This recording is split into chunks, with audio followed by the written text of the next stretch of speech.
जब देखा जाता है कि 17वें दिन महाभारत के युद्ध में कर्ण और अर्जुन के बीच में भीषण युद्ध होता है, तो देखा जाता है कि जो भगवान कृष्ण हैं, जो अ, अर्जुन के सारथी हैं, वो लगातार रथ को दक्षिण के क्षेत्र पे, दक्षिण की ओर मतलब ले जा रहे हैं, रोक नहीं रहे हैं और रुकने का नाम नहीं ले रहे हैं। लेकिन जो कर्ण है वो बार-बार युद्ध की चुनौती दे रहा है अर्जुन को कि मुझसे द्वंद्व करो, युद्ध करो।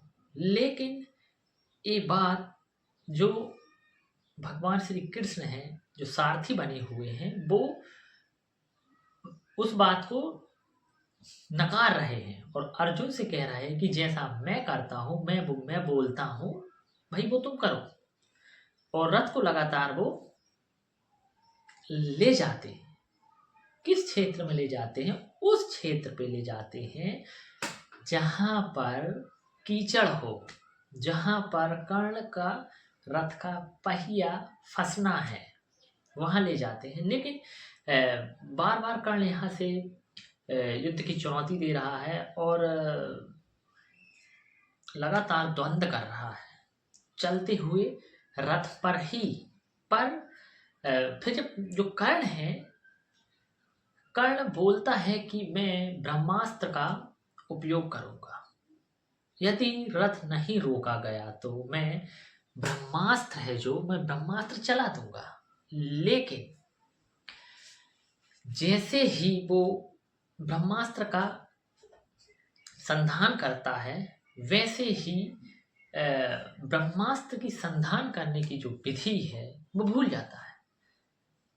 फिर कर्ण को याद आता है कि जो भगवान परशुराम हैं, उन्होंने उस टाइम उसे श्राप दे दिया था कि जब तुम्हें इन दिव्य अस्त्रों की सबसे ज्यादा जरूरत होगी।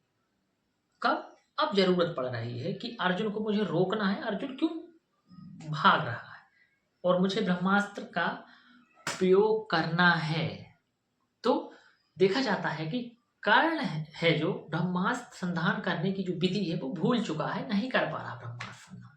और यहाँ पर वासुदेव कर्ण को उस जगह में लाने की कोशिश कर रहे जहां पर कर्ण का रथ का पहिया फंसना है, क्योंकि कर्ण के हाथ में एक ऐसा धनुष है जो जब तक कर्ण के हाथ में है तब तक जो युद्ध का है वो परिणाम नहीं आ सकता।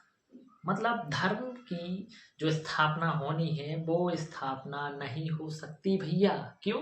क्योंकि विजय धनुष जो भगवान परशुराम ने कर्ण को ये कहकर दिया कि जब तक ये धनुष तुम्हारे हाथ में है, तुम्हें दुनिया का कोई योद्धा परास्त नहीं कर सकता। मतलब दुनिया का कोई योद्धा तुम्हें हरा नहीं सकता।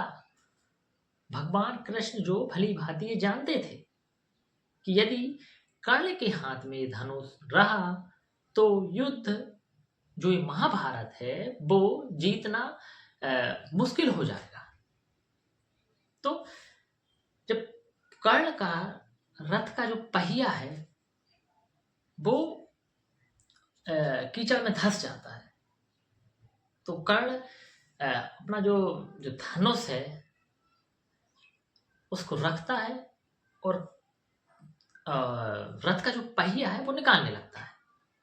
इतने में जो वासुदेव बोलते हैं, भगवान श्री कृष्ण कहते हैं कि पार्थ अब कर्ण पे तुम मतलब धनुष से वार करो, मतलब कर्ण को मारो। अर्जुन बोलता है कि प्रभु ये तो गलत है, क्योंकि कर्ण रथ का जो चक्का है, पहिया वो निकाल रहा है। पर वासुदेव बोलते हैं कि जैसा मैं बोल रहा हूं वैसा करो। अर्जुन को मजबूर कर दिया जाता है कि निहत्ते कर्ण पर तीर चलाने के लिए मजबूर करते हैं और वो तीर चलाता भी है। वासुदेव अर्जुन को मजबूर कर देते हैं कि निहत्ते कर्ण पर तीर चलाने को। और जब एक तीर चल जाता है तो कर्ण बोलता है ठीक है अर्जुन, मैं अपने रथ का पहिया निकाल रहा हूं, यदि फिर भी तुमको मेरे ऊपर तीर चलाना हो तो चला सकते हो। और वासुदेव के कहने पर जो अर्जुन है वो कर्ण पर तीर चला देता है, क्योंकि कर्ण को एक ब्राह्मण के द्वारा ये श्राप भी दिया गया था कि जिस प्रकार से उसका जो बछड़ा है वो कर्ण के हाथ धोखे से मर गया था उस टाइम, जैसे उसका बछड़ा इस कीचड़ पर असहाय पड़ा है, वैसे ही कर्ण तुम भी एक दिन इसी तरह से कीचड़ कीचड़ पर पड़े रहोगे। इस श्राप के कारण भी जो श्रापित हुआ कर्ण, उस कारण से भी कर्ण को इस तरह से मृत्यु मिली। और कर्ण को अंजलिका अस्त्र के द्वारा कर्ण को अर्जुन के द्वारा मार दिया गया।